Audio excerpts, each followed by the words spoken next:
দুইটা ভাগে প্রশ্ন হয়। একটা হলো একটা ঘটনাকে তুলে দেন, সেই ঘটনা তুলে দেওয়ার পরে আমাদের তাওয়াদিয়ায় অ্যাপ্লাই হয় কিনা সেরকম প্রবলেমেটিক টাইপের একটা প্রশ্ন দিয়ে দেন, আরগুলো সরাসরি প্রশ্ন দিয়ে দেন। আমাদের বিগত সালের প্রশ্নগুলো নিয়ে যদি আলোচনা করি, বিগত সালের যে প্রশ্নগুলো এসেছিল আগে ওই ধরনের প্রশ্ন করতো বা বিজিএসসিতে প্রশ্ন করে, তামাদিয়ানের উদ্দেশ্য, তামাদিয়ানের পরিচয়, প্রকৃতি, এগুলো বিজিএসসি প্রশ্ন, এগুলো বার কাউন্সিলের প্রশ্ন হয়। এখন পর্যন্ত বাংলাদেশ বার কাউন্সিলে 2015 সালে একটা প্রশ্ন হয়েছিল, সেটা হলো তামাদিয়ানের উদ্দেশ্য কি। তারপরে এই পর্যন্ত কখনোই তামাদিয়ানের উদ্দেশ্য নিয়ে কোনো প্রশ্ন হয়নি। যাই হোক, এই প্রশ্নটা আগে খুবই বেশি আসতো, তামাদিয়ানের উদ্দেশ্যটা কি খুবই আসতো, কিন্তু এখন আর এই প্রশ্নটা আসে না। সবচেয়ে বড় ব্যাপার হচ্ছে আমরা তামাদি আইনটা আসলে জানি কিনা, যে আসলে তামাদি আইনটা কি। তামাদি আইন তো না জানলে আমরা বিপদে পড়ে যাব। আমরা অধিকাংশই জানি তামাদি আইনটা আসলে কি করে। একটা মামলা, মূল মামলা, আপিল, রিভিশন, বিভিন্ন প্রকারের দরখাস্ত, একটা আনলিমিটেড পর্যন্ত সময় দেওয়া থাকে না। ক্রিমিনাল মামলাতে যেমন মামলা দায়েরের ক্ষেত্রে আনলিমিটেড সময় দেওয়া থাকে। কোন জন্মে শেখ মুজিবুর রহমান সাহেব মারা গেছে, এসে ওনার মেয়ে মামলার বিচার করবে মেয়ের মাধ্যমে। আবার ধরেন জিয়াউর রহমান সাহেব কত আগে মারা গেছে, ওনার ছেলে চাইলে ওই বিষয়টাকে আবার উন্মুক্ত করতে পারে। যাই হোক, যদি কোনো মামলায় একবার বিচারের নিষ্পত্তি না হয়ে থাকে, সেটা দরজা খোলা থাকে। কিন্তু আমাদের সিভিল মামলা বলেন, আপিল, রিভিউ, রিভিশন বলেন, অন্যান্য দরখাস্ত বলেন, একটা নির্ধারিত সময় দিয়ে থাকে, এই সময়ের মধ্যে আপনাকে মোকদ্দমাটা দায়ের করতে হবে। এই যে সময়টা দেওয়া থাকে, এই সময়টাকেই বলি আমরা হচ্ছে তামাদি আইন। অর্থাৎ আপনাকে 6 মাসের মধ্যে মোকদ্দমা করতে হচ্ছে, 6 মাসের মধ্যে মোকদ্দমা করেন নাই, আপনার মোকদ্দমাটা তামাদি দ্বারা পালিত হয়ে যাবে না, আর মামলা করতে পারবেন না। বিশেষ বিধান আছে, সেগুলো নিয়ে আমরা কথা বলবো। তামাদি আইনের উদ্দেশ্য নিয়ে প্রশ্ন হয় না, তারপরেও এই প্রশ্নটা আগে একেবারে রেগুলার। আমি একদিন মনে হয় বলেছিলাম আপনাদের একটা কথা, যে আগে প্রশ্নগুলো বোঝা যায় যে এই প্রশ্নটা হুবহু আসবে, কারণ বিগত সালের প্রশ্ন যদি আপনার পড়তেন একেবারে হুবহু চলে আসতো। বিগত সালে বেশি প্রশ্ন পড়তে হতো না, বেশি দেখতে হতো না। কিন্তু 2018 সালের পর থেকে যে প্রশ্নগুলো পড়ে, এই প্রশ্নগুলোতে আপনি শুধুমাত্র রিটার্ন পাস করবেন এই উদ্দেশ্য নিয়ে যদি পড়েন, তাহলে আপনার ব্যর্থ হওয়ার সম্ভাবনা বেশি। আপনাকে জেনে দিতে হবে অনেক কিছুই। কিছু বারবার আমি একটা কথা বলেছি, কিছু অংশ কিন্তু কমন পড়বে, কিছু অংশ কিন্তু আপনাকে নিজের মতো করে লিখতে হবে। সেই চ্যালেঞ্জটাই কিন্তু এই জায়গায়, যে আপনি কিছু অংশ জানেন আর কিছু অংশ জানেনই না। আপনি পিডিতে পড়েছেন, আপনি আমার কাছ থেকে শুনেছেন, সেটার উপরে আপনি কখনো পড়েছেন, ইউনিভার্সিটি লাইফে পড়েছেন, বা যখন আইন পড়েছেন তখন পড়েছেন। এইটার উপরে ভিত্তি করেও আপনাকে লিখে আসতে হবে এবং 100% প্রশ্নের অ্যান্সার করতে হবে। এই তামাদি আইনের উদ্দেশ্যের কথা যদি আমরা বলি, আমরা প্রথম কথাই কিন্তু বলছি যে তামাদিটা আপনি একটা কথাই বলে দিতে পারেন। যেহেতু আমরা এই প্রশ্নটা একটু একটু দেখতে চাচ্ছি, কারণ হঠাৎ করে একটা প্রশ্ন দিয়ে দিল, তখন তো বিপদ হয়েই যেতে পারে। শুধু আমরা একটু শুনে রাখি, যাতে আমরা বিপদ আপদ করলে এইটা আমরা কাজে লাগাতে পারি। প্রথম কথা হচ্ছে, এই তামাদি আইনটা কিন্তু একটা নির্ধারিত সময় নির্ধারণ করে দেয়, তাই না? বিভিন্ন মামলা করার যে অধিকার, তা কতদিনের পর্যন্ত তার অধিকার বলবৎ থাকবে, তার মেয়াদ কতদিন থাকবে, মোকদ্দমা, আপিল, রিভিউ ইত্যাদি একটা নির্ধারিত টাইম নির্ধারণ করে দেয়। তাহলে একটা পয়েন্ট হইতে পারে যে তামাদির মেয়াদ নির্ধারণ করে দেওয়া, অর্থাৎ তামাদি সাধারণত মেয়াদ নির্ধারণ করে, তাই না? কতদিনের মধ্যে আপনার মোকদ্দমা করতে হবে। তামাদি আইন আর একটা কাজ করে, সেটা হচ্ছে তামাদির যে মেয়াদ তো নির্ধারণ করেই দিল, এই তামাদির মেয়াদটা কিভাবে গণনা হবে। আমরা 12 নম্বর সেকশন দেখেছি, 13 নম্বর সেকশন দেখেছি, 14 নম্বর সেকশন দেখেছি। এই সব সেকশন গুলো আমরা দেখেছি যে কিভাবে তামাদি আইন কোথায় থেকে কখন কতটুকু গণনা করতে হবে, তাই না?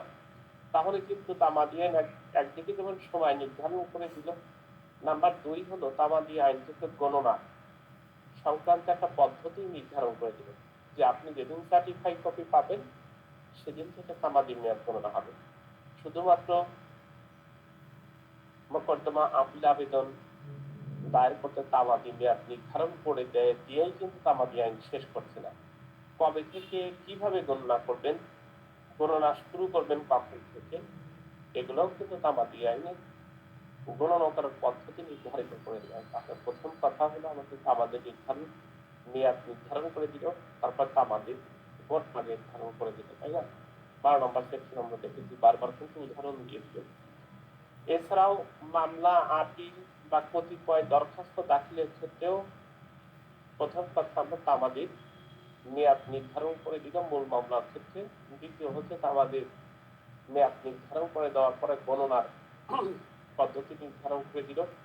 অন্যান্য ক্ষেত্রে ওই একই কথা মামলা আপিল বা কতিপয় দরখাস্তের ক্ষেত্রেও মামলা গণনা করার পদ্ধতি নির্ধারণ করে দিয়ে দিল তামাদি আইন। এছাড়াও মামলা দায়ের করার ক্ষেত্রে একটা পথ রুদ্ধ করে দিল, মানে আপনি একেবারে আনলিমিট পর্যন্ত সময় পাবেন, যে তামাদি আইনে আমি আনলিমিট পর্যন্ত সময় পাবো না, আপনাকে তামাদি আনলিমিট সময় দিবে না। তাহলে কিন্তু তামাদি মোকদ্দমা দায়ের করার পথও কিন্তু বন্ধ করে দেয়, তাই না? সেই বন্ধ করার সেকশন কোনটা? সেই বন্ধ করার সেকশন হচ্ছে 3 নাম্বার সেকশন। আপনি নির্ধারিত সময়ের মধ্যে মোকদ্দমা দায়ের করবেন না। আপনার আপনার আপনার মামলাটা যদি তামাদি দ্বারা পারিত হয়ে যায় তাহলে আপনি কোনো মোকদ্দমা নতুন করে করতে পারবেন না। সেক্ষেত্রে আপনি নতুন মোকদ্দমা করার ক্ষেত্রে বা মামলা দায়ের করার ক্ষেত্রে কিন্তু প্রতিবন্ধকতা সৃষ্টি করে। অর্থাৎ যে কথা বলছে বিভিন্ন বইয়ে, যেটা মোকদ্দমা দায়ের করার ক্ষেত্রে পথ বন্ধ করা, উনি কিন্তু পথ বন্ধ করে দেয়। পথ বন্ধ করে দেয় কোথায়? তামাদি আইনের শেষ হয়ে গেছে, সেটার মধ্যে মোকদ্দমা দায়ের করলে মোকদ্দমাটা খারিজ হয়ে যায়। 3 নম্বর সেকশন দেখেছেন, dismiss of the suit in institution after period of limitation। যদি পিরিয়ড অফ লিমিটেশনের মধ্যে না করা হয় তাহলে কিন্তু কি হয়ে যায়, এটা খারিজ হয়ে যায়। সেক্ষেত্রে কি হলো, মোকদ্দমা দায়ের করার পথও কিন্তু রুদ্ধ হয়ে গেল, তাই না? জি স্যার। অধিকার একটা জায়গায় বারবার বলছে যে তামাদি আইনের অধিকার ধ্বংস করে না, কিন্তু বরঞ্চ বাহিত করে। এটা নিয়ে একটা প্রশ্ন করে। আপনি একটা সম্পত্তির মালিক, আপনি বেদখল হয়েছেন, আপনি শুধুমাত্র বেদখল হওয়ার ক্ষেত্রে 6 মাসের মধ্যে মোকদ্দমা করতে চাচ্ছেন অ্যাকর্ডিং টু সেকশন 9 অনুযায়ী। কিন্তু সেকশন 9 অনুযায়ী 6 মাস পার হয়ে গেছে, আপনি মোকদ্দমা করতে পারছেন না। এই টার্মটা ডাইরেক্ট দিয়ে দেয় তামাদি আইন পক্ষগণের অধিকার যেটা সেটা ধ্বংস করে না, বরঞ্চ মামলা করার অধিকার বাড়িতে করে। একটা কোটেশন দিয়ে দিল, আপনি কিভাবে লিখবেন? কোন অধিকার নিয়ে কি আপনাকে কোনো প্রশ্ন করেছে যে সম্পত্তির মালিক আপনি, নাকি মালিক আপনি না আপনার ভাই, নাকি তৃতীয় পার্সন, নাকি সম্পত্তি বন্টন করে দিচ্ছে, নাকি ইনজাংশন দিচ্ছে, নাকি রেক্টিফিকেশন অফ ইনস্ট্রুমেন্ট করে দিচ্ছে, নাকি ক্যান্সেলেশন অফ ইনস্ট্রুমেন্ট করে দিচ্ছে, নাকি কন্ট্রাক্ট এনফোর্সেবল বাই ল করে দিচ্ছে? কোনোটাই করছে না, কিন্তু উনি খালি তামাদির সময়টা নির্ধারণ করে দিয়ে দিচ্ছে। দ্যাটস ওয়াই এটাকে বলছে তামাদির যে অধিকার, মামলা সম্পত্তির অধিকার ধ্বংস কখনোই করার অধিকার রাখে না তামাদি আইন, শুধুমাত্র বাড়িতে করতে পারে মোকদ্দমা দায়ের করার ক্ষেত্রে, তাই না? এক্সাক্ট বিষয়টা তো তাই। অন্য জায়গায় কি আমরা পেয়েছি যে তামাদি আসলে আমাদেরকে কি করছে, মামলা করতে, মামলার অধিকার নির্ধারণ করে দিচ্ছে? এরকম কিন্তু করছে না। শুধুমাত্র আপনি নির্ধারিত সময়ের মধ্যে মামলা করছেন বা করছেন না। এই জন্য মোকদ্দমার পরিসমাপ্তির একটা ব্যাপার আছে, যে আপনাকে রাষ্ট্রের স্বার্থে এটা প্রয়োজন যে প্রত্যেকটি মোকদ্দমা একটা সমাপ্ত থাকতে হবে, অর্থাৎ এখতিয়ার সম্পূর্ণ আদালতে মোকদ্দমা থেকে সমাপ্ত হওয়ার পরে এটা কত দিনের মধ্যে কোথায় আপিল করবেন সেটাও কিন্তু তামাদি আইনে বলেছি। আপনি এখতিয়ার নির্ধারণ করার ক্ষেত্রে, তাই না, যে আমরা 60 দিনের মধ্যে হাইকোর্টে, 30 দিনের মধ্যে জেলা জজের কাছে, এরকম বিভিন্ন সেকশন পড়েছি না ভাইয়া? তাহলে উনি কিন্তু মোকদ্দমার এখতিয়ার সম্পর্ক নির্ধারণ করেন। এই যে উদ্দেশ্যগুলো যদি আমরা বলি একেবারে কিন্তু সহজ, আপনি পয়েন্টটাকে মনে রাখতে পারলে আপনি প্রশ্নের উত্তরটা লিখতে পারবেন। এই প্রশ্নটা বিভিন্ন সময় জুডিশিয়ারির জন্য একেবারে খুব কমন প্রশ্ন এটা, বাট বার কাউন্সিলের জন্য আগে প্রশ্নটা আসতো 2014-15 সালের পর্যন্ত এই প্রশ্নটা খুবই বেশি আসতো, এখন আসলো। তারপরে জেনে রাখাটা ভালো, একটা জেনারেল নলেজ হিসেবে আমাদেরকে জেনে রাখা ভালো। তামাদি আইন সাধারণত মেয়াদ নির্ধারণ করে থাকে। তামাদি আইন শুধু মেয়াদ নির্ধারণই করে না, গণনা সংক্রান্ত পদ্ধতি নির্ধারণ করে, আপিল, দরখাস্ত, রিভিউ, অন্যান্য দরখাস্তের ক্ষেত্রেও মেয়াদ একত্রীকরণ করে মোকদ্দমা দায়ের করার পথ রুদ্ধ করে দেয়। অধিকার কখনো মোকদ্দমা করার অধিকার সম্পর্কিত বাধা সৃষ্টি করে, কিন্তু সম্পত্তির অধিকার কখনো ধ্বংস করে না। মোকদ্দমার পরিসমাপ্তি অর্থাৎ এখতিয়ার সম্পূর্ণ আদালতে নির্ধারিত সময়ের মধ্যে মোকদ্দমা করার বা মোকদ্দমার সমাপ্তি করার দিক নির্দেশনা দিয়ে থাকে। এইরকম কাজগুলো যে আমাদের তামাদি আইন করে, তাই না? এর বাইরে কি কোনো কাজ করে?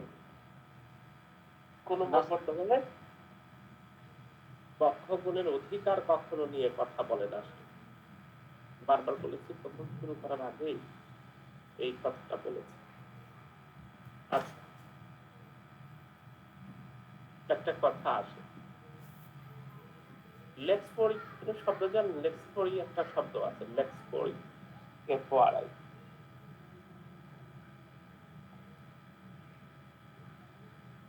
না স্যার, স্যার আদালতের আইন স্যার। এক্স্যাক্টলি, আদালতের আইন মানে স্থানীয় আদালতের আইন।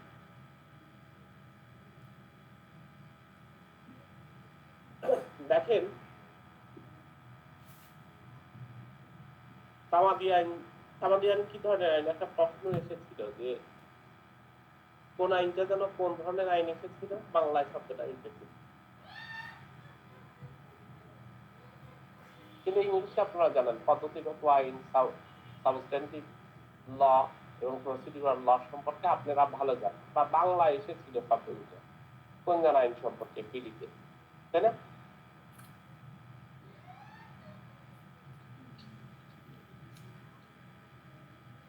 আচ্ছা,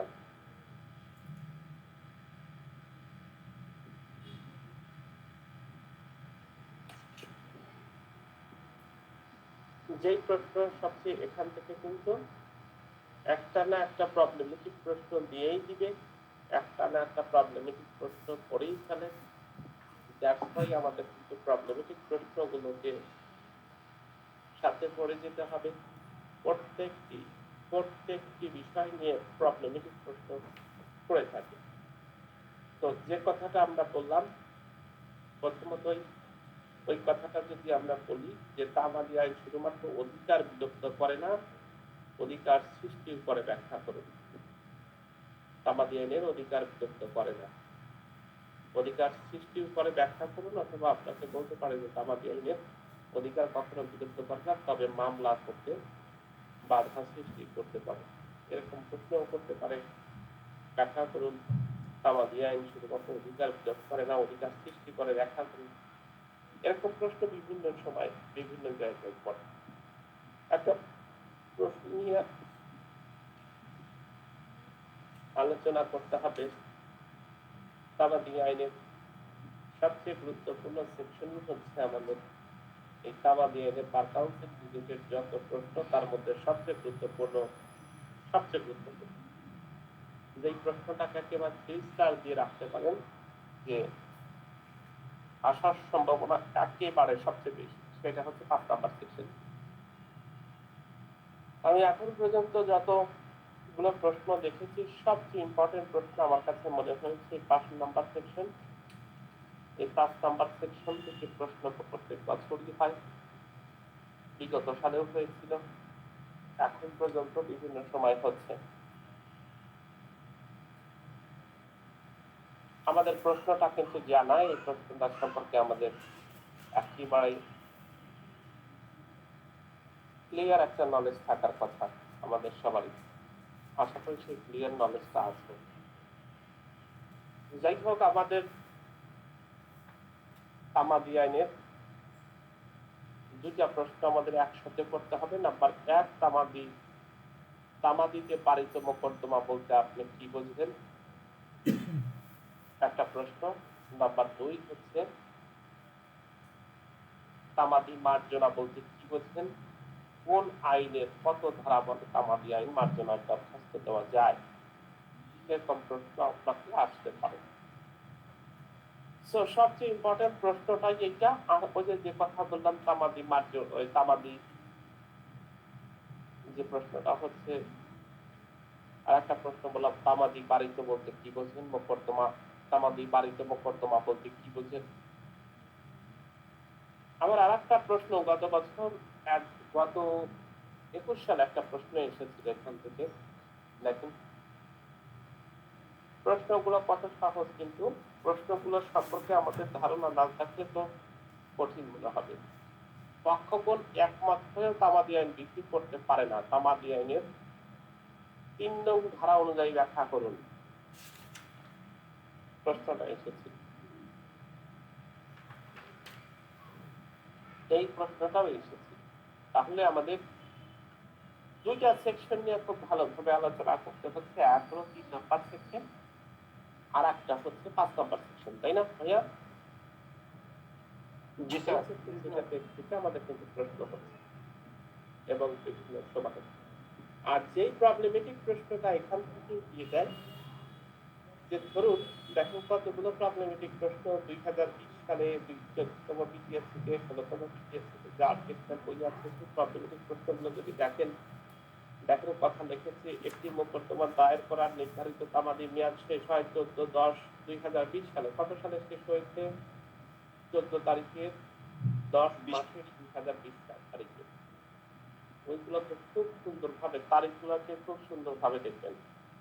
15/10/2020 তারিখে দেওয়ানি আদালত খোলা ছিল এবং সংশ্লিষ্ট বিচারক ওই দিন ছুটিতে ছিলেন। তাহলে 15/10/2020 সালে বাদীর বাবার এবং 15/10/2020 সালে বাদীর বাবাও মারা যায়। 13/10, 14/10 সাপ্তাহিক ছুটি ছিল। 16/10 তারিখে ঘোষিত দেশব্যাপী বিশেষ ছুটি ছিল। 12/10 থেকে 17/10 তারিখে 12/10 এবং 17/10 তারিখ পর্যন্ত কর্মদিবস ছিল। এই সংশ্লিষ্ট উল্লেখিত মোকদ্দমা দায়ের করার সর্বশেষ তারিখ নির্ধারণ করুন। একেবারে দারুণ একটা প্রশ্ন করেছিল 2020 সালে। অর্থাৎ আসলে আপনি তামাদি আইন গণনা করতে পারেন কিনা সেই ধরনের কাজ করার জন্য এই প্রশ্নটা করেছি। দারুণ একটা প্রশ্ন ছিল, সেই প্রশ্নটা নিয়ে আমরা আলোচনা করব। তাহলে আমাদের প্রথম প্রশ্ন হচ্ছে, মোকদ্দমাটা তামাদি তারিকা দ্বারা পারিত বলতে আপনি কি বুঝবেন? পক্ষগণ একমত হয়েও তামাদি মেয়াদ বৃদ্ধি করা যায় কিনা আলোচনা করুন। আর যে প্রবলেমেটিক প্রশ্নটার কথা বললাম সেটা নিয়ে কথা বলব। প্রথম প্রশ্নই হচ্ছে তামাদি পারিত বলতে আপনি কি বুঝবেন। সমস্ত কথাবার্তাই আপনাকে কত নাম্বার সেকশনে বলতে হবে? 3 নাম্বার সেকশনে বলতে হবে। তামাদির অর্থ কি সেটা আপনাকে জানতে হবে। তামাদির অর্থ হচ্ছে নির্ধারিত সময় অতিক্রান্ত হওয়া। অর্থাৎ তামাদির অর্থ হচ্ছে নির্ধারিত সময় অতিক্রান্ত হওয়া। আপনি তামাদি আইনের অর্থ তাহলে কি? কোন প্রতিকার প্রার্থনার জন্য আইনের নির্ধারিত সময় অতিক্রান্ত করা, এটাকে বলা হয় তামাদি বারিত। শুধু তামাদি যদি বলতো তাহলে নির্ধারিত সময়কে বলতে পারতেন, কিন্তু তামাদি বাড়িত বলতে বাড়িত বাড়িত মানে কি, বাড়িত হয়ে গেছে মানে অতিক্রান্ত হয়ে গেছে। সেই ক্ষেত্রে আপনাকে সুস্পষ্ট ভাবে বলতে হবে তামাদি বাড়িত বলতে সময় অতিক্রান্ত হওয়াকে বোঝায়, এবং এই তামাদির অর্থ হচ্ছে কোনো মোকদ্দমায় যে প্রতিকার রয়েছে সেই প্রতিকার নির্ধারিত সময় যদি আপনি অতিক্রান্ত করেন এবং মোকদ্দমার দায়ের নির্ধারিত সময় অতিক্রান্ত হয়ে গেলে তখন মোকদ্দমাটা তামাদি দ্বারা পালিত হয়, এবং তখনই এই শব্দটাকে তামাদি বাড়িত বলে গণ্য হয়। অন্যদিকে যদি আমরা পারিত শব্দ বলি বিরত রাখা, তাই না? পারিত বার, ইংলিশের শব্দ একটা বলা হয় বার, বার মানে বাধা, বিরত রাখা, নিষিদ্ধ করা, খারিজ করে দেওয়া। তো বারিত শব্দ দ্বারা আপনি বিরত রাখা, নিষিদ্ধ করা বা খারিজ করে দেওয়া কোনো নির্ধারিত সময় তামাদি আইনের মধ্যে যদি কোনো মোকদ্দমা দায়ের, দেওয়ানি প্রকৃতির মোকদ্দমা দায়ের করতে না পারেন এবং সময় যদি অতিক্রান্ত হয়ে যায় তাহলে মোকদ্দমাটা নিষিদ্ধ করা হয়, খারিজ করা হয় বা বারিত করা হয়। তাহলে যেভাবেই আপনি করেন না কেন বারিত শব্দটাকে দুইটা শব্দকে ব্যাখ্যা করবেন। নাম্বার 1 তামাদি কি, নাম্বার 2 হচ্ছে বারিত কি। এই শব্দ দিয়ে আপনি 2 লাইন লিখতে পারবেন। বারিত শব্দের অর্থ হচ্ছে বিরত রাখা বা নিষিদ্ধ করা বা খারিজ করতে। সুন্দরভাবে এই 3টে শব্দটাকে মনে রাখবেন। আর তামাদি শব্দটাকে মনে রাখবেন নির্ধারিত সময়, অর্থাৎ নির্ধারিত সময় বলতে মোকদ্দমা দায়ের, আপিল, রিভিশন বা অন্যান্য দরখাস্ত থেকে নির্ধারিত সময় থাকে, সেই সময়গুলোকেই তামাদি বলা হয়। আর তামাদি বারিত বলতে নিষিদ্ধ, বিরত রাখা বা খারিজ করাকে বোঝানো হয়ে থাকে। সুতরাং কোন মোকদ্দমা নির্ধারিত তামাদি দ্বারা যদি বারিত হয় সেই ক্ষেত্রে ওই মোকদ্দমাটা নিষিদ্ধ করা, খারিজ করা বা বারিত করা হয়। তাহলে আপনার এই প্রশ্নের উত্তর একেবারে নির্ধারিত। তাহলে কোন মোকদ্দমা কত দিনের মধ্যে দায়ের করতে হবে সেটা কোথায় উল্লেখ আছে এই কথাটা আপনাকে লিখতে হবে। প্রথম তামাদি আইনের যেই প্রশ্নটাই আপনি লিখতে চান আপনাকে প্রথম প্রশ্নের উত্তর লিখতে হবে কোন মোকদ্দমা কত দিনের মধ্যে দায়ের করতে হবে। তামাদি আইনের প্রথম শিডিউলে উল্লেখ করা আছে, তাই না? কোন শিডিউলে উল্লেখ করা আছে? স্যার ফার্স্ট শিডিউল, প্রথম তাফসীরে। তাহলে আপনি যেই প্রশ্ন তামাদি দ্বারা শুরু করবেন কথা যদি এই কথাটা লিখে দেন, যে প্রশ্নটাই আসুক এই কথাটা লিখে দিবেন এবং নিচে যখন আন্ডারলাইন করে দিবেন তখন প্রথমে এই প্রশ্নটাতে তামাদি আইন থেকে তো প্রশ্ন আপনি একটা লিখবেন। সুতরাং এই প্রথমে যে কোনো প্রশ্ন লেখার আগে প্রথম কথাটাই লিখবেন কোন মোকদ্দমা কত দিনের মধ্যে করতে হবে, তা তামাদি আইনের প্রথম শিডিউলে উল্লেখ করা আছে। তারপরে একটা উদাহরণ দিয়ে দিলেন, কতগুলো উদাহরণ আপনি জানেন। তামাদি আইনের প্রথম শিডিউলে 113 নম্বর অনুচ্ছেদে, যেমন তামাদি আইনের প্রথম অনুচ্ছেদে 113 নম্বর অনুচ্ছেদ অনুযায়ী চুক্তি বলবতের মোকদ্দমা 1 বছরের মধ্যে করতে হবে। আবার তামাদি আইনের প্রথম শিডিউলে 3 নম্বর অনুচ্ছেদ অনুযায়ী সুনির্দিষ্ট প্রতিকারের 9 ধারা অনুযায়ী 6 মাসের মধ্যে মোকদ্দমা দায়ের করতে হবে। যে কোনো দুইটা শিডিউল আপনার মনে রাখলে কথা শেষ। এই কথা দিয়ে যদি আপনি প্রশ্ন করেন, প্রশ্ন শুরু করেন, ইনশাআল্লাহ নজরে এসে যাবেন এখান থেকে ফুল একটা মার্ক। প্রথম 2-3 লাইন খুব সুন্দরভাবে পড়েন। প্রত্যেকজন যারা খাতা দেখেন, আপনারাও যদি কোনো স্কুল, কলেজ বা প্রতিষ্ঠানের খাতা দেখে থাকেন দেখবেন যে আপনারা প্রথম 3-4 লাইন, 5টা লাইন খুব ভালোভাবে প্রশ্ন এবং উত্তর পড়া হয়, তারপরে মাঝে মাঝে পড়া হয় যে আসলে কি লিখেছে, তাই না? জি স্যার। তো আপনাকে নজর কোন দিকে আনতে হবে? নজর আনতে হবে প্রথমে। তাহলে আপনি তামাদি জানলেন, বারিত জানলেন, তামাদি আইনের প্রথম শিডিউলে মোকদ্দমা দায়ের করতে হবে সেই সম্পর্কে বলা আছে, 2টা উদাহরণ দিয়ে দিলেন এবং একই সাথে বললেন যে এই যে কোনো মোকদ্দমা আপিল রিভিউ রিভিশন যাই কেন না হয় এই প্রথম শিডিউলে বা অন্যান্য আইনে উল্লেখিত সময়ের মধ্যে মোকদ্দমা দায়ের না করলে তামাদি আইনের ৩ ধারা অনুযায়ী খারিজ করে দিবেন। কারণ তামাদি বাড়িত অর্থ হচ্ছে তামাদি মেয়াদ উত্তীর্ণ হয়ে যাওয়া, এবং মেয়াদ উত্তীর্ণ হয়ে গেলে মোকদ্দমাটা খারিজ হয়ে যায়, বাতিল হয়ে যায় বা নিষিদ্ধ হয়ে যায়।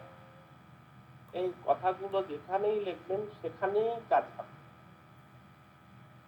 তাহলে দুটা বিষয় আপনাকে খেয়াল করতে হচ্ছে, তামাদি বাড়িত কি, তামাদি শব্দ কি, বাড়িত শব্দ কি, তামাদি বাড়িত শব্দ কি, প্রথম শিডিউলে কি বলা আছে, ৩ নাম্বার সেকশনে কি বলা আছে সুন্দরভাবে লিখবেন। তামাদি বাড়িত শব্দ, তামাদি বাড়িত শব্দ নিয়েই কথা আপনাকে বলতেই হবে, কারণ আপনাকে যে কোনো প্রশ্নই করুক না কেন তামাদি বাড়িত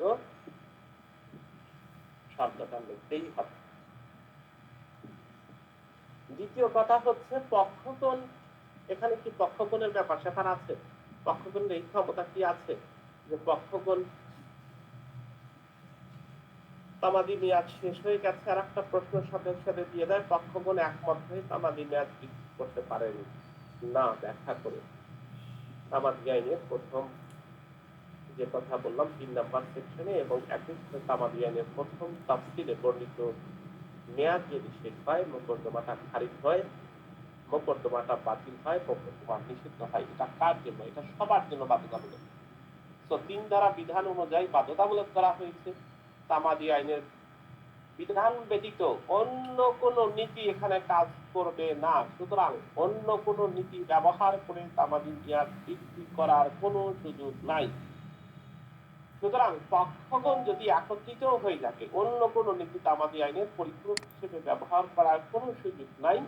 তামাদি আইন একেবারে বাধ্যতামূলক, আপনাকে নির্ধারিত সময়ের মধ্যে মোকদ্দমা করতে হবে। যেহেতু আইনের বিরুদ্ধে স্থগিত নীতি প্রয়োগ করা যায় না, সেহেতু আপনাকে পক্ষগণ একমত হলেও আপনি তামাদি মেয়াদ বৃদ্ধি করতে পারবেন না। সুতরাং ৩ ধারা অনুযায়ী এটা বাধ্যতামূলক করা হয়েছে। পক্ষগণ একমত হয়েও তামাদি মেয়াদ বৃদ্ধি করার সুযোগ ৩ নাম্বার সেকশনের বিধান অ্যালাউ করে না। একেবারে স্পষ্ট কথা, একেবারে ল ভায়োলেশন হওয়ার মতো। ওকে, এখন কথা হলো অন্য আইনে কি আছে। অন্য আইনের সম্পর্কে ২৮ নাম্বার সেকশন অনুযায়ী যেই সময়ের মধ্যে চুক্তির কোনো পক্ষ তার অধিকার বলবৎ করতে পারবে সেই সময় সীমিত রেখে প্রত্যেকটি মোকদ্দমা সম্মতিতে বাতিল বলে গণ্য করা হবে। অর্থাৎ পক্ষগণ একমত হয়ে অধিকার বলবৎ করতে নির্ধারিত সময় সীমিত করে উপনীত হলেও এটা বাতিল মর্মে গণ্য হবে। সুতরাং যেদিকেই যান না কেন আপনাকে পক্ষগণ নির্ধারিত হয়ে কখনো তামাদি মেয়াদ বৃদ্ধি করার সুযোগ নাই। কেন সুযোগ নাই? এটি আদালতের জন্য বাধ্যতামূলক। আপনি আইন বহির্ভূত কোনো চুক্তি করলে সেটা অগ্রাহ্য হবে। নাগরিকের বৈধ অধিকার বঞ্চিত করার জন্য সরকার বা সরকারি আইন তামাদি আইনকে অজুহাত হিসেবে ব্যবহার করার সুযোগ নাই। তামাদি আইনের মতো পদ্ধতিগত আইন সুতরাং লঙ্ঘন করে আপনি বৃদ্ধি করতে পারবেন না। ওকে, ক্লিয়ার? তামাদি বাড়িতে কাকে বলে? পক্ষগণ মিলিত হয়ে, আমি যেই কথা হচ্ছে জামাই মিয়া রাজি কি করবে কাজী, এইটার সুযোগ নাই। বাদী বিবাদী মিলেও যদি কোনো কিছু করে তারপরেও সুযোগ নাই। ৩ নাম্বার সেকশন পালিত হবে।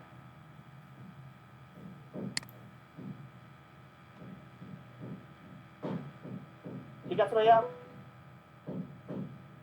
জি স্যার। জি স্যার। যে কথাই বলুক, যেভাবেই বলুক না কেন, আপনার উত্তর একই। এখন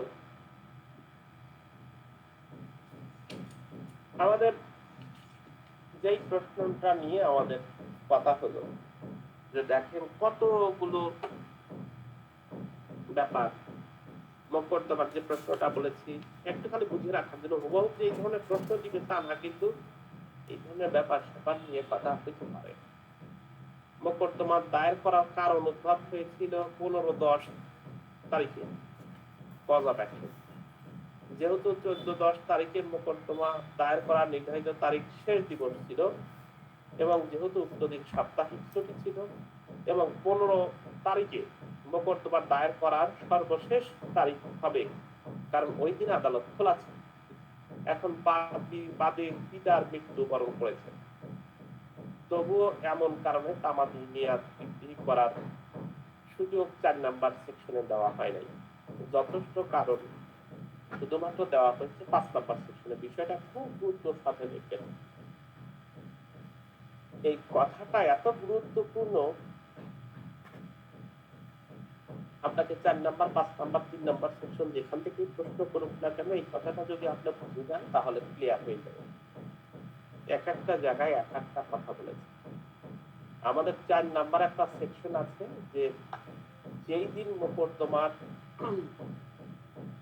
দায়ের করার শেষ, সেই দিন যদি আদালত মোকদ্দমার সেই দিন যদি আদালতটা বন্ধ থাকে, তাহলে আপনি কি করতে পারবেন? পরের দিন দায়ের করতে পারবেন। এই কথা, তাই না? যদি 15 তারিখ বন্ধ থাকে, 15 তারিখে আপনার মোকদ্দমা দায়ের করার শেষ দিন থাকে এবং এই 15 তারিখ যদি আদালত বন্ধ থাকে, তাহলে আপনি 16 তারিখে মোকদ্দমা দায়ের করতে পারবেন। এখন প্রশ্ন হলো, এই প্রশ্নতে বলেছে যে মোকদ্দমায় 16 তারিখে দুইটা ঘটনা ঘটেছিল। নাম্বার 1, কোর্ট খোলা ছিল কিন্তু বিচারক ছুটিতে ছিল। নাম্বার 2, ওই 16 তারিখে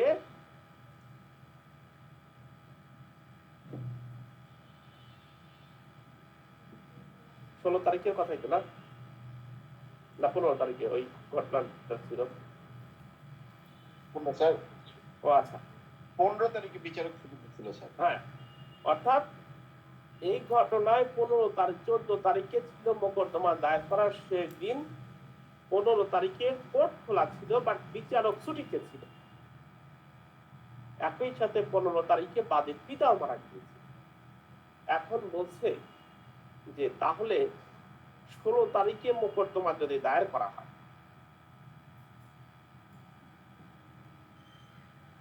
বা ওই অবস্থায় মোকদ্দমাটা দায়ের করার সর্বশেষ কত তারিখ ছিল? মানে মোকদ্দমা, এক কথায় যদি বলি, মোকদ্দমা দায়ের করার শেষ সময় কিন্তু 15 তারিখ ছিল। কেন?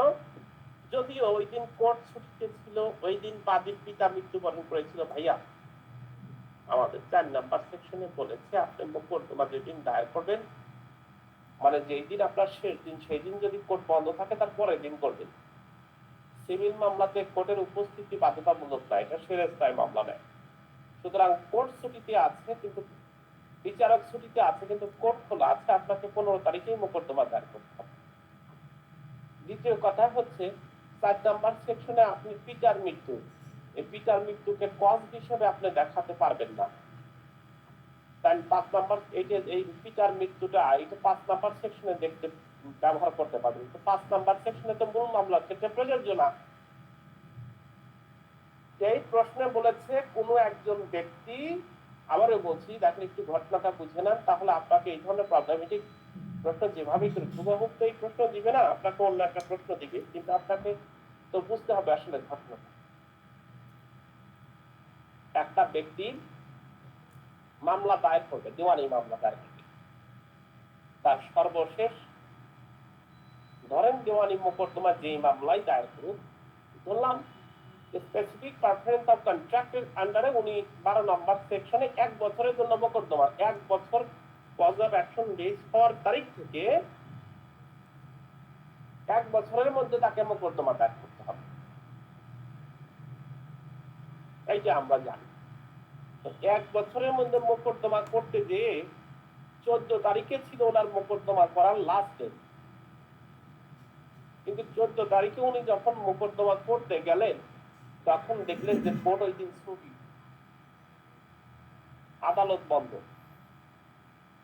এবং 14 তারিখে যদি আপনাদের 4 নাম্বার সেকশন বলেছে যে আপনার যেদিন মোকদ্দমা দায়ের করার শেষ তারিখ, সেই দিন যদি আপনি মোকদ্দমা দায়ের করতে না পারেন, তাহলে আপনার কাজ হবে কি পরের দিন যে মোকদ্দমা দায়ের করা, তাই না? অ্যাকর্ডিং টু সেকশন 4 অনুযায়ী। এখন এই ঘটনায় বলছে কি, দেখেন আরো প্যাচ লাগানোর জন্য, যে পরের দিন অর্থাৎ 15 তারিখে উনি মোকদ্দমা করতে যাবে, সেই দিনই ওনার পিতার মৃত্যু হয়েছে। দ্বিতীয় নাম্বার হচ্ছে যিনি বিচারক তিনিও কোর্টে উপস্থিত নাই। এখন তাহলে এই মোকদ্দমা দায়ের করবে কোন দিন? উত্তর হচ্ছে 15 তারিখেই দায়ের করতে হবে। কোর্ট ছুটিতে, কিন্তু আদালত তো খোলা আছে। আপনি সিভিল মামলা আদালতে সেরেস্থায় দাখিল করতে হবে। দ্বিতীয় হচ্ছে 5 নাম্বার সেকশনে একটা কথা আছে যে যথেষ্ট কারণ, সাফিসিয়েন্ট কজ ব্যবহার করতে পারবে। বাবার মৃত্যু অবশ্যই সাফিসিয়েন্ট কজ, বাট এই sufficient cause 5 number section apply হয় only for appeal, leave to appeal, revision, review and others application, তাই না? এই 5টা ক্ষেত্রে। তাহলে আমাকে তো প্রশ্ন করেছে মূল মামলা দায়ের করার ক্ষেত্রে, তাহলে মূল মামলা কি এখানে আছে? নাই। আমাকে প্রশ্ন বলেছে মূল মামলা দায়ের করে, তাহলে মূল মামলা দায়ের করার ক্ষেত্রে সাফিসিয়েন্ট কজ কোন কজ হিসেবে ব্যবহার করতে পারবেন না।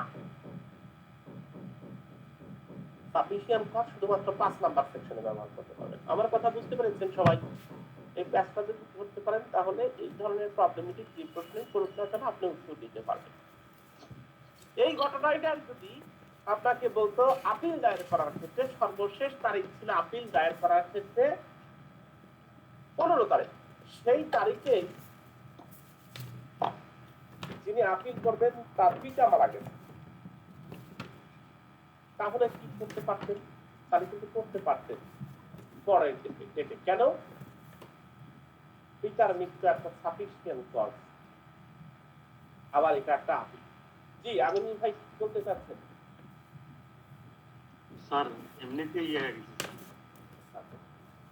এটা বিষয় নিয়ে কোনো কথা আছে? কারণ একটা বিষয় আসছেন স্যার।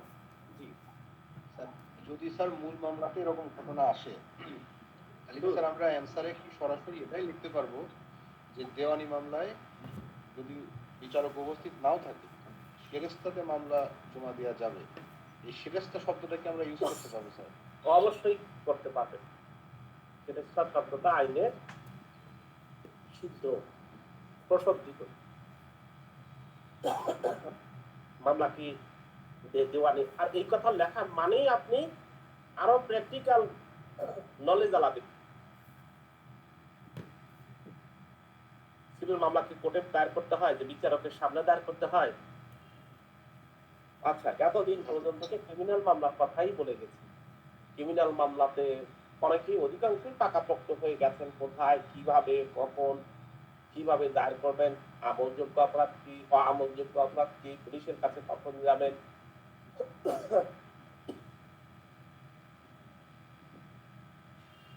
কোর্টে কখন যাবেন, 200 ধারায় জবানবন্দি দিবে পুলিশ সব সময় ম্যাজিস্ট্রেটের সামনে। তাহলে দেওয়ানি মোকদ্দমা কিভাবে দায়ের করা হয় এই কথা কি বলেছিলাম? আরজির মাধ্যমে দাঁড় করা হয় স্যার। হ্যাঁ, পিলির সময় স্যার বলেছিলাম, বলছিলেন দেওয়ানি মোকদ্দমা আরজির মাধ্যমে দাঁড় করা হয় বলছিলেন তো। পিলির সময় বলেছিলাম, তাই না? পিলির সময় আলোচনা। জি স্যার। হ্যাঁ, কথা সত্য। আমাদের জগবন্ধু তার যে কথাটা বলেছেন, অ্যাকর্ডিং টু সেকশন 26 অনুযায়ী দেওয়ানি মোকদ্দমা সবসময় আরজি একই সাথে অ্যাফিডেভিট যুক্ত করে দায়ের করতে হয়। এই দায়েরটা করতে হয় হচ্ছে, আপনি যদি এত পরিমাণ গরম রে ভাই, ভয়াবহ গরম পড়ছে না? জি স্যার। পানি কেন স্যার?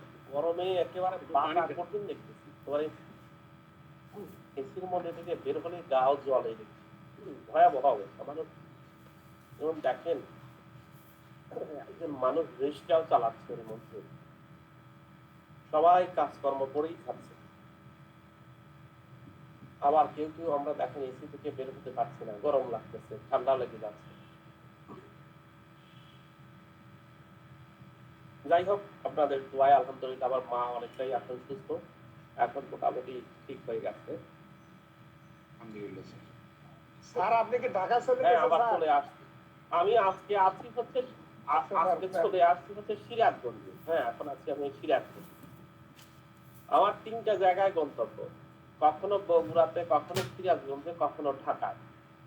আপনাদের মনে হয় এই সমস্ত কথা বলা হয়নি। আমি বগুড়াতে মাঝে মাঝেই বেশ সময় থাকি, কারণ হচ্ছে একটা ব্যাংকের উত্তরবঙ্গের যতগুলো মামলা দায়ের হয় বা এদের লিগাল ওপিনিয়ন দিতে হয়, এগুলো সবগুলো আমার মাধ্যমেই হয়। আর এদের রিজনাল অফিস হচ্ছে বগুড়াতে, এইটাকে আমাকে দেখে দিতে হয়। দ্বিতীয় হচ্ছে আমার বাড়ি হলো উন্নপাড়াতে, সেই হিসেবে আমাদের কোর্ট হচ্ছে আমার সাবসিডি। একটা জিনিস কিন্তু আমাদেরকে মনে রাখতে হচ্ছে ভাইয়া, একটা জিনিস মনে রাখতে হচ্ছে, সেই জিনিসটা হলো কখন কোন সেকশনটা আপনাকে কাজে লাগাতে হবে। আপনাকে প্রথম কাজে লাগাতে হবে 3 নাম্বার সেকশন, সেখানে কিন্তু সবগুলোই আছে। মূল মামলার ক্ষেত্রে প্রথম কথা হচ্ছে মূল মামলা, কিন্তু 5 নাম্বার সেকশন যখনই ব্যবহার করবেন তখন মূল মামলার ক্ষেত্রে কিন্তু ব্যবহার করতে পারবেন না। অন্য 5টা বিষয়ের উপরে আপনি এই ধরনের প্রবলেমেটিক যখনই আসবে, মূল মামলা ব্যতীত আসবে 5 নাম্বার সেকশনে আপনি যথেষ্ট কারণ ব্যবহার করতে পারবেন, কিন্তু মূল মামলাতে আপনাকে তামাদি দ্বারা পালিত হলে যথেষ্ট কারণ আপনি ব্যবহার করতে পারবেন না ভাই, একেবারে সুযোগই নাই। তবে লিগ্যাল ডিজাবল যে ব্যতিক্রম আছে, সেগুলো নিয়ে আমরা কথা বলবো। তো এই দুটা প্রশ্ন, কি কি প্রশ্নের কথা বললাম ভাইয়া, আপনাদেরকে দুটা প্রশ্নের কথা আমি বলেছি। তামাদি বাড়িত মোকদ্দমা বলতে বোঝেন, বা তামাদি বাড়িত মোকদ্দমা বলতে কি বোঝানো হয়? পক্ষগণ একমত হয়ে কি তামাদি মেয়াদ বৃদ্ধি করতে পারে? তামাদি আইনের 3 নাম্বার বিধান অনুযায়ী আলোচনা করি। এই একটা প্রশ্ন নিয়ে আমরা কথা বলছিলাম। দ্বিতীয় একটা প্রশ্ন নিয়ে কথা বলছিলাম, প্রবলেমেটিক প্রশ্ন, এইটা 3, 4 এবং 5 নাম্বার সেকশন নিয়ে কথা বলা। মানে মূল মামলার ক্ষেত্রে তামাদি দ্বারা বাড়িতে হলে আপনি মোকদ্দমা দায়ের করতে পারবেন না, যেমন 3 নাম্বার সেকশনে বলেছে। আবার 4 নাম্বার সেকশনে ওই যে প্রবলেমেটিক প্রশ্নের কথা বললাম, যে একটা ব্যক্তি 14 তারিখে মোকদ্দমার শেষ দিন ছিল, 15 তারিখে কোর্ট বন্ধ ছিল, 15 তারিখে তার বাবা মারা গেছে। এটা 3, 4, 5 নাম্বার সেকশনে কথা বলেছি। এই দুটা প্রশ্ন নিয়ে আমাদের এখন আমাদের নেক্সট গুরুত্বপূর্ণ একটা প্রশ্ন নিয়ে আমরা কথা বলবো, সেটা হলো যে 5 নাম্বার সেকশন তামাদি। এখন বললাম তামাদি বাড়িতে, এখন বলতে হবে তামাদি মার্জনা। দুইটা কিন্তু দুই শব্দ, তামাদি দ্বারা বাড়িত, তামাদি এবং বাড়িতে দুইটা শব্দই আমরা জেনেছি। এখন আমরা জানবো তামাদি মার্জনা শব্দটা কি। মার্জনা, এই তামাদি মার্জনা বলতে কি বুঝি? কোন আইনের কোন ধারা বলে তামাদি মার্জনার দরখাস্ত দেওয়া যায়? আপনাকে একটা কথা বলে দিল যে তামাদি আইনের কোন কোন প্রকারের মোকদ্দমায় তামাদি মার্জনার দরখাস্ত দেওয়া যাবে, কোন ধরনের মোকদ্দমায় বা কি কি কারণে তামাদি মওকুফের জন্য দরখাস্ত দেওয়া যাবে আলোচনা করুন। একটা ঘটনা দিয়ে আপনাকে বলবো, তামাদি মার্জনার একটা দরখাস্ত দিন। এই তামাদি আইনের 5 নম্বর সেকশন, খুব ইম্পর্টেন্ট একটা সেকশন। একেবারে মাঝে মাঝে প্রশ্ন পড়ে, মাঝে মাঝেই এখান থেকে প্রশ্ন হয়, এবং আপনাকে এই প্রশ্নের উত্তরটা সুন্দরভাবে লিখে আসতে হবে। খুবই গুরুত্বপূর্ণ একটা প্রশ্ন। তামাদি মার্জনা কি, যেটাকে বলা হয় ডিলে। তামাদি আইনে 5 নম্বর সেকশন কোন কোন ক্ষেত্রে প্রযোজ্য হয়? এত ইম্পর্টেন্ট কথা এবং এত প্রশ্নটা আসে, তাহলে তামাদি মার্জনা হলো নির্ধারিত সময় অতিক্রান্ত হওয়ার পরেও, অর্থাৎ তামাদি শব্দের অর্থ হচ্ছে নির্ধারিত সময়ের মধ্যে আপনাকে মোকদ্দমা দায়ের অতিক্রম করা যাবে না। অর্থাৎ তামাদি শর্তের কোনো প্রতিকার প্রার্থনা করার পরেও যদি তামাদি মেয়াদ অতিক্রান্ত হয়ে যায়, উক্ত অতিক্রান্ত সময়ে মার্জনা বা মওকুফ করার জন্য পক্ষগণ আবেদন করতে পারে। তামাদি আইনের তামাদি মেয়াদ মওকুফ করার জন্য আবেদন করলে বা আদালত আবেদন মঞ্জুর করলে তাকেই আমরা বলবো হচ্ছে তামাদি মার্জনা। তামাদি আইনের 5 নম্বর সেকশন অনুযায়ী তামাদি মার্জনা দরখাস্ত দেওয়া যায়। এই তামাদি মার্জনার যে দরখাস্ত, সেই দরখাস্ত 5 নম্বর সেকশন অনুযায়ী 5টি ক্ষেত্রে শুধুমাত্র আপনি করতে পারবেন। নাম্বার 1 আপিল, নাম্বার 2 আপিলের অনুমতি যেটাকে বলা হয় leave to appeal, number 3 review আবেদন, নাম্বার 4 রিভিশন, নাম্বার 5 অন্যান্য দরখাস্ত। এই কয়েকটা ক্ষেত্রে শুধুমাত্র আপনার তামাদি মেয়াদের মার্জনার দরখাস্ত দিতে পারবেন। সুতরাং আপনাকে প্রশ্ন আসবে তামাদি মার্জনা কি, তামাদি মার্জনা কোন আইনের কোন ধারায় তামাদি মার্জনায় দরখাস্ত দেওয়া যায়, বা কোন কোন ক্ষেত্রে তামাদি মার্জনার জন্য দরখাস্ত দেওয়া যায় 1 নম্বর 5 নম্বর সেকশন অনুযায়ী। উত্তর কিন্তু হয়ে গেছে। এতে ওই 5টা ক্ষেত্রে তামাদি আইন 5 নম্বর সেকশন অনুযায়ী আবেদন করতে পারবেন শুধুমাত্র আপিল, আপিল করার অনুমতি, রায় বা রিভিউর আবেদন, রিভিশনের আবেদন বা অন্যান্য দরখাস্ত ক্ষেত্রে। কখন করতে পারবেন তামাদি আইনের একজন প্রার্থীকে কি কি শর্ত পালন করতে হয়? 5 নম্বর সেকশনে তামাদি মওকুফ পেতে হলে আপনাকে একটা শব্দ বলেছে, আবেদনকারী সন্তুষ্টজনক ভাবে দেখাইতে হবে যে এই যে তার দেরি হওয়া, মানে নির্ধারিত সময়ের মধ্যে মোকদ্দমা দায়ের করেন নাই, তার যথেষ্ট কারণ ছিল। এই যথেষ্ট কারণটা কি বলা হয় তামাদি আইনে দরখাস্ত দেওয়ার সবচেয়ে যুক্তিযুক্ত বিষয়। কিন্তু এই যে যথেষ্ট কারণ মানে সাফিসিয়েন্ট কজ 5 নম্বর সেকশনে সাফিসিয়েন্ট কজ সম্পর্কে কিছু বলে নাই। যথেষ্ট কারণ সম্পর্কে আপনি কি বলবেন? এই যথেষ্ট কারণ সম্পর্কে যদি আমরা বলি, সেই ক্ষেত্রে বিভিন্ন মামলা বিভিন্ন রেফারেন্স এইগুলো নিয়ে আসছে। কোন কোন বিষয়ে যথেষ্ট কারণ হিসেবে কাজ করে সেটা হচ্ছে, আপনি এগুলো একেবারে ছোট্ট ছোট্ট করে লিখে রাখবেন।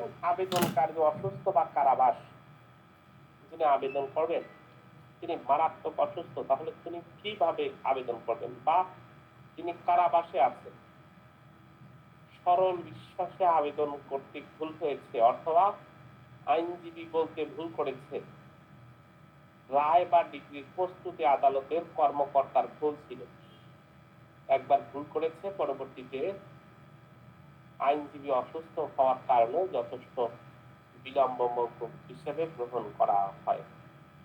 তো অত্যন্ত গুরুত্বপূর্ণ কথা, এইগুলোকে আপনাকে একটু নোট করে নিতে হবে। প্রত্যেকটি বইয়ে পাবেন সাফিসিয়েন্ট কজগুলো কোনগুলো ব্যবহার করা হয়। সেই সাফিসিয়েন্ট কজগুলো আপনি এই জায়গায় একটা কেস রেফারেন্স থেকে শব্দগুলো এসেছে, সেটা হচ্ছে আকুব আলী বনাম ফুলচন্দা। বিভিন্ন জায়গায় বিভিন্ন বইতে পাবেন, লিখিত ভাষায় আছে কিনা থাকতে পারে। তারপরে হচ্ছে এতে আইন পাঠে আছে, আরো কয়েকটা বই তো এটাতে আছে।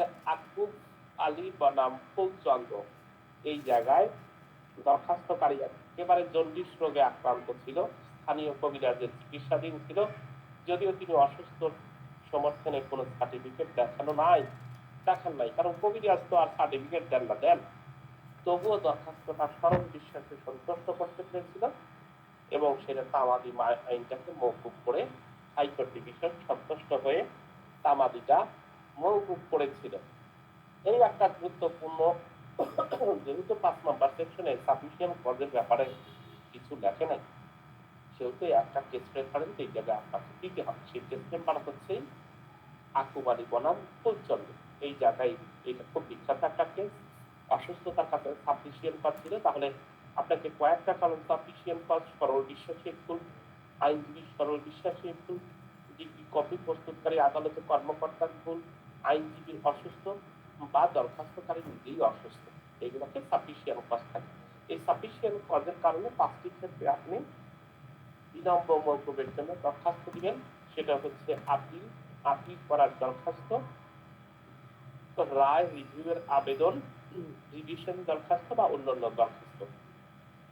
খুবই সুন্দরভাবে এই দুইটা প্রশ্ন তিনটা প্রশ্নের কথা যে বললাম, বিলম্ব হওয়ার যে কি কি সন্তোষজনক ব্যাখ্যা আছে সেটা সুন্দরভাবে একটা কেস রেফারেন্স, যে কোনো একটা কেস রেফারেন্স দিয়ে রাখবেন। আর একটা মামলা আছে বাংলাদেশ ভার্সেস সোলাইমান, 47 নম্বর ডিএনআর আছে, এটাও বিখ্যাত একটা কেস।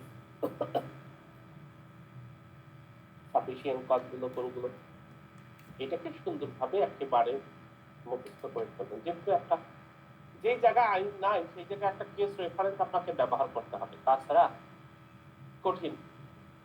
সরল বিশ্বাসের ব্যাখ্যাটা আপনি কিভাবে করবেন, সেটা কোন আইনে আছে, যেহেতু নাই সেহেতু আপনাকে জি শিমু ইসলাম has been raise hand.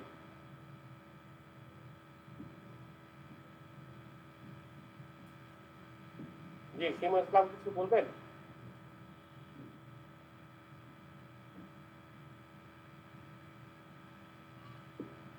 Sir case reference না দিলে হবে না?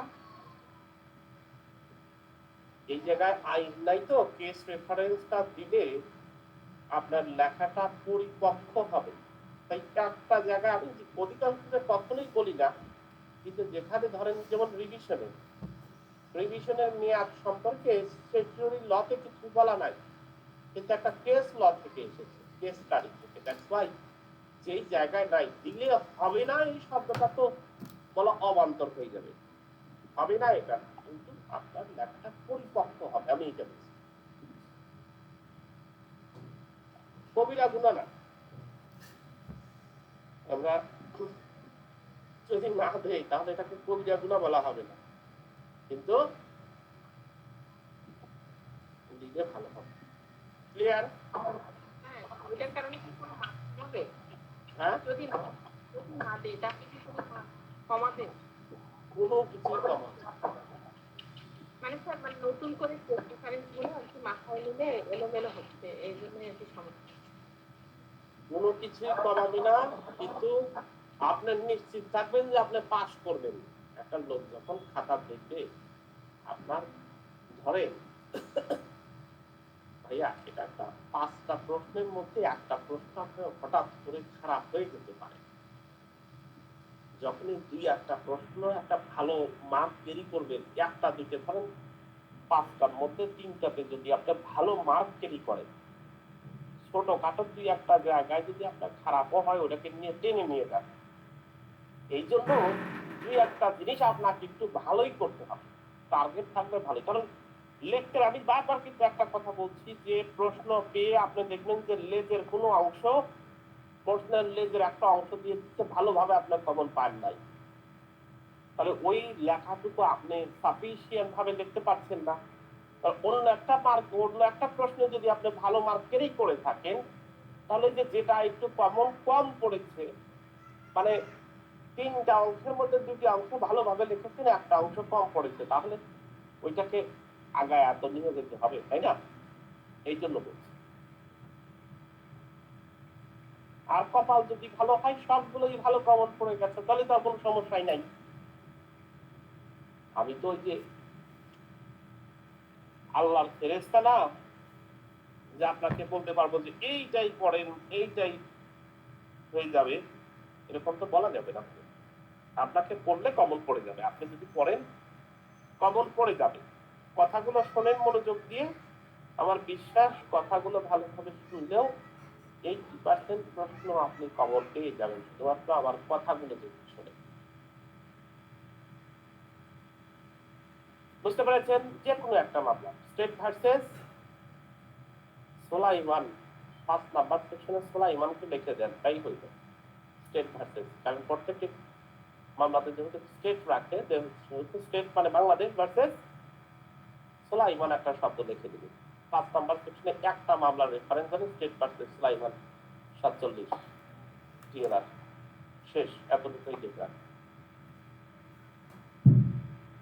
একটা জায়গা, যেই জায়গায় একেবারে রেফারেন্স নাই সেই জায়গায় একটা রেফারেন্স ব্যবহার আমরা করতেই পারি, তাই না ভাইয়া? জি স্যার। জি স্যার। জি স্যার। আর একটা জায়গায় ভাইয়া একটা কথা আসে, সেটা হচ্ছে বিশেষ আইনের ক্ষেত্রে। তাহলে তামাদি আইনের প্রযোজ্য সম্পর্কে আলোচনা করুন। বিশেষ আইনে কি বলে? বিশেষ আইন সম্পর্কে বলেছে 29 নাম্বার সেকশনে 2 উপধারা, তাই না? তামাদি আইনের সেকশনগুলো তো আর মনে হারায় এত তাড়াতাড়ি যাওয়ার কথা না, তাই না? যাওয়ার কথা না স্যার, মনে আছে না, নাকি মনে নাই? স্যার স্যার, ওকে। এটাই যে মনিরুল ভাইয়ের মনে নাই? স্যার সুলাইমানের ইয়াতে ডিএনএর কত বললেন স্যার? 47 নাম্বার দিয়ে লাগে 244 নাম্বার দিয়ে।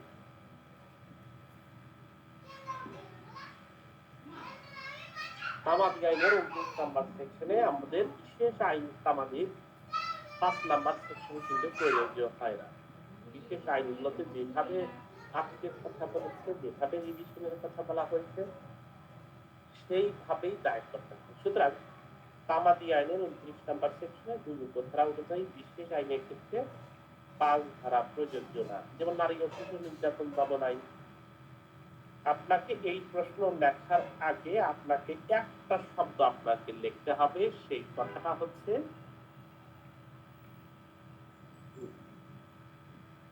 এই ধরনের বিশেষ আইনের কথা যদি বলে তাহলে আপনাকে লিখতে হবে special law always privilege general law, এই শব্দটা লিখতে হবে।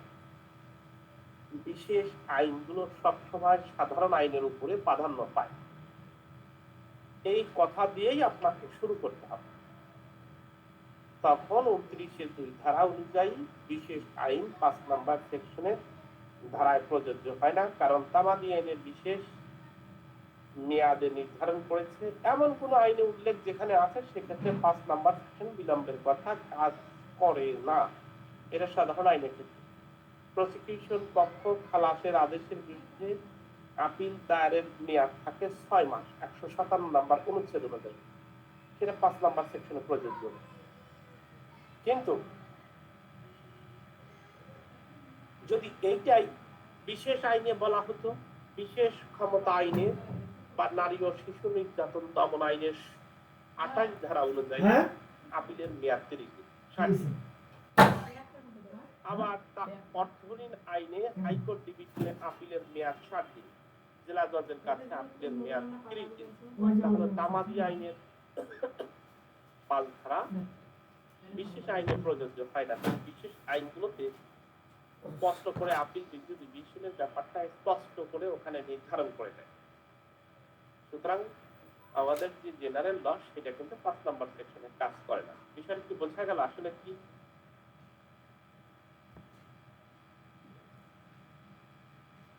কি বলার চেষ্টা করছে? জি স্যার। মানে 5 নাম্বার সেকশনে কয়টা ক্ষেত্রে কাজ করে মোহাম্মদ সিরাজুল ভাই? 5টা স্যার 5টা ক্ষেত্রে স্যার। কি কি?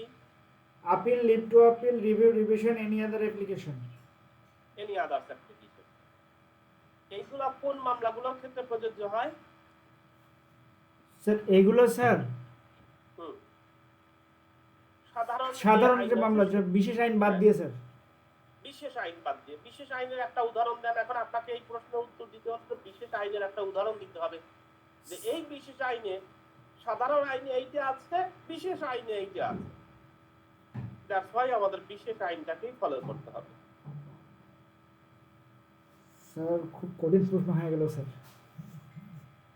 যেমন ওই যে কথাটা আমরা বললাম, যেমন স্যার নারী শিশু ট্রাইব্যুনাল আইন, স্যার নারী শিশু আইন, যে নারী শিশু নির্যাতন দমন আইনের 28 নাম্বার সেকশনে এইটাই আপিল সম্পর্কে 28 নাম্বার সেকশনে আপিল দায়ের করতে হবে 60 দিনের মধ্যে, স্পষ্ট ভাষায় বলে দিয়েছে।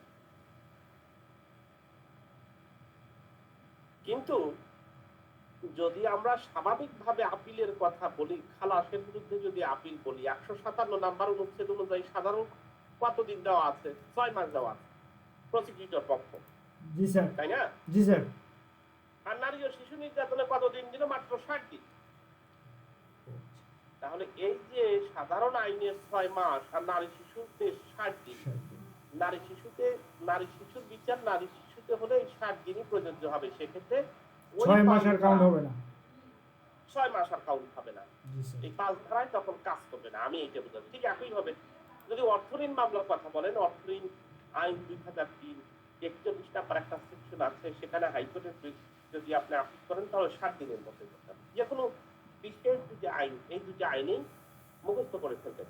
একটা হচ্ছে নারী শিশু আর একটা অর্থঋণ, যে আপিলের মেয়াদ কতদিন। তাহলে আপনি এই এই যে কথাটা বিশেষ আইনের ক্ষেত্রে প্রযোজ্য 5 নাম্বার সেকশনে হয় না, সেটা আপনি সুন্দরভাবে অ্যান্সার করতে পারবেন।